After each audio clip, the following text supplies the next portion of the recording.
ఈరోజే వినాయక చవితి, అలానే సోమవారం చాలా మంచి రోజు. ఈరోజు రాత్రి 12 గంటలలోపు కేవలం మీ గ్యాస్ పై కింద ఈ ఒక్కటి పెట్టండి చాలు. ఇక ధనం అనేది 4 వైపుల నుండి దూసుకు వస్తుంది. ఆర్థిక సమస్యలు తీరిపోతాయి. అప్పుల బాధల నుండి విముక్తిని పొందుతారు. సిరి సంపదలు కలుగుతాయి. అంతేకాదు, మీకు ఉండే రకరకాల సమస్యల నుండి బయటికి తప్పనిసరి వస్తారు. అంతేకాదు, వినాయకుని యొక్క అనుగ్రహాన్ని పూర్తిగా పొందగలుగుతారు. మీ పనుల్లో ఎలాంటి ఆటంకాలు లేకుండా నిర్విఘ్నంగా పూర్తవుతాయి. ఇక సహజంగా మనకు గ్యాస్ పొయ్యి అంటేనే చాలా పవిత్రమైనటువంటిది. ఇప్పుడు గ్యాస్ పొయ్యిలు వాడుతున్నాము, కానీ పూర్వం మన ప్రజలు మాత్రం అందరూ మట్టి పొయ్యిలు వాడేవాళ్ళు, కట్టెల పొయ్యిలు వాడేవాళ్ళు.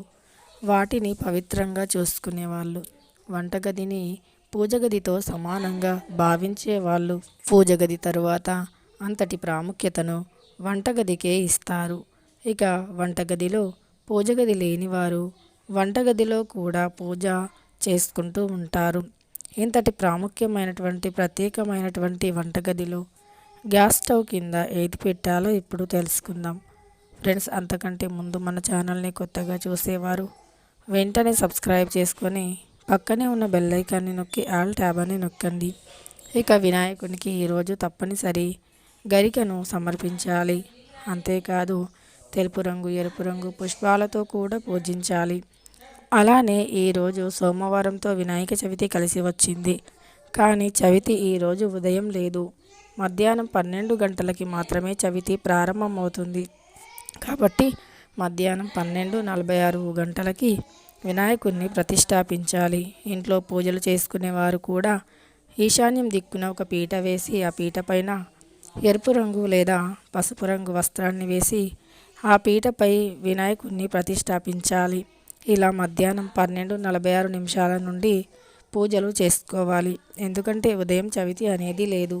అలానే ఈరోజు వీలైనంత మట్టుకి తెలుపు రంగు దుస్తులను ధరించి పూజలు చేయడానికి ప్రయత్నించండి. చాలా మంచి ఫలితం కలుగుతుంది.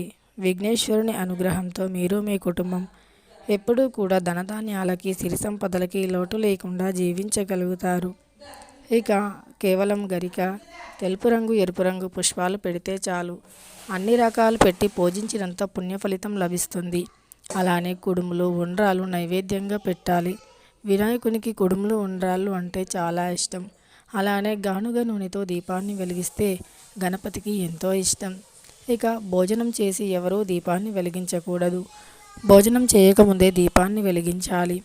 ఇంట్లో ధూపం వేసే వాళ్ళు నోటితో ఉహు అని ఊదకూడదు. ఎప్పుడూ కూడా ధూపాన్ని విసనకర్రతో కానీ లేదా ఏదైనా అట్టముక్కతో కానీ విసరాలి తప్ప నోటితో ఊదకూడదు. ఇక గానగ నూనె కానీ, గంధపు నూనె కానీ, విప్ప నూనె కానీ వీటితో దీపారాధన చేస్తే చాలా మంచి ఫలితం కలుగుతుంది.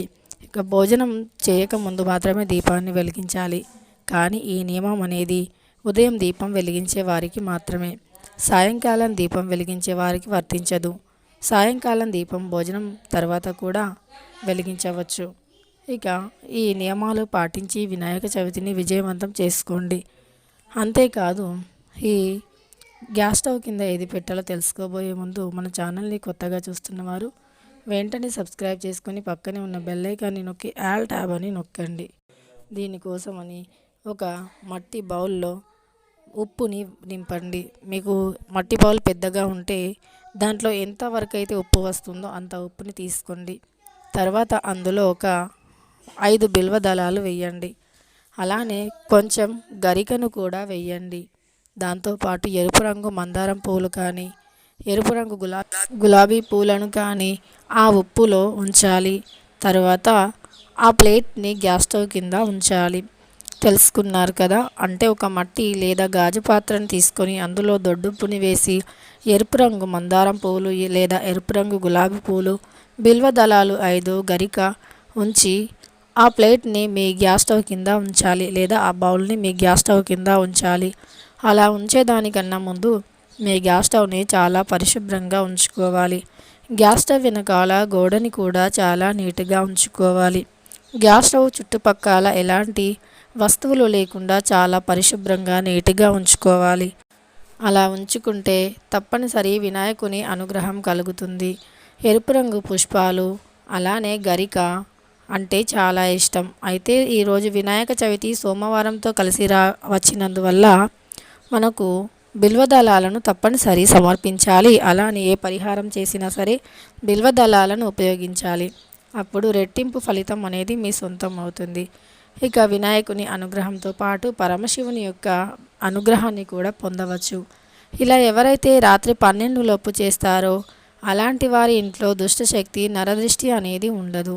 అంతేకాదు సంపూర్ణంగా ఆరోగ్యవంతులు అదృష్టవంతులుగా అవుతారు. మీ జాతకంలో ఉండే చెడు దుష్టశక్తి ప్రభావాలు దోషాలు శనీశ్వరుని దోషాలు దుష్ప్రభావాల నుండి తప్పనిసరి బయటపడతారు.